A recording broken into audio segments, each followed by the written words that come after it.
राजनीति की कुटिल चालों के बीच देश प्रेम और देश की प्रगति की एक समीक्षा आध्यात्मिक दृष्टि से आरएसएस प्रमुख मोहन भागवत ने झारखंड में 18 जुलाई को गांव स्तरीय कार्यकर्ता बैठक में बोलते हुए कहा कि प्रगति का कोई अंत नहीं।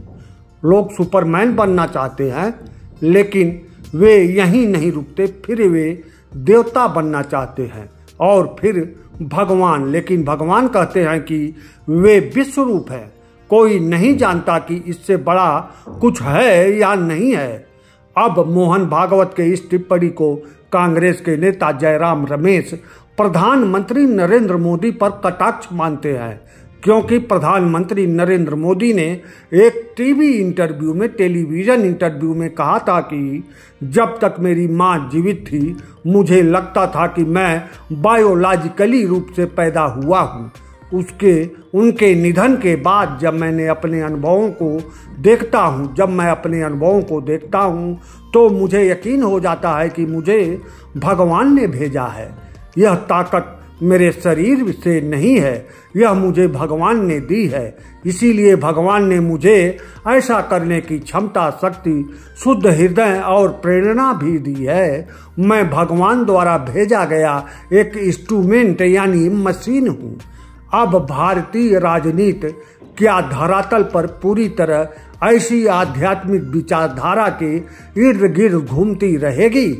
यह अब बहुत हो चुका की तरह अपने अंतिम दौर में है। पिछले एक दशक से इसी धरातल पर भारतीय राजनीति को घुमाने की कोशिश उत्तर प्रदेश में दम तोड़ चुकी है और दम तोड़ती नजर आ रही है। आरएसएस की विचारधारा राष्ट्रवादी है, जो राष्ट्र की तरक्की देखना चाहता है, लेकिन उसमें हिंदुत्व हावी रहे।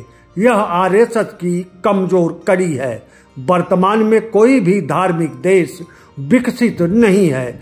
देश की उन्नति प्रगति में सहायक की जगह बाधक बनती है धार्मिक कट्टरता। धार्मिक होना अलग है, सांप्रदायिक होना अलग है।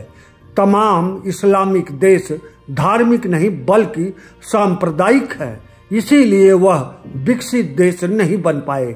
भारतीय राजनीति एक बार पुनः करवट ले रही है और इस समय एक बार पुनः इस उथल पुथल में देश प्रगति की विचारधारा राजनीति के पर्दे से गायब नजर आ रही है।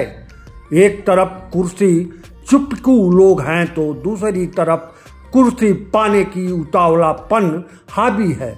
जनता के लिए यह एक कठिन दौर है।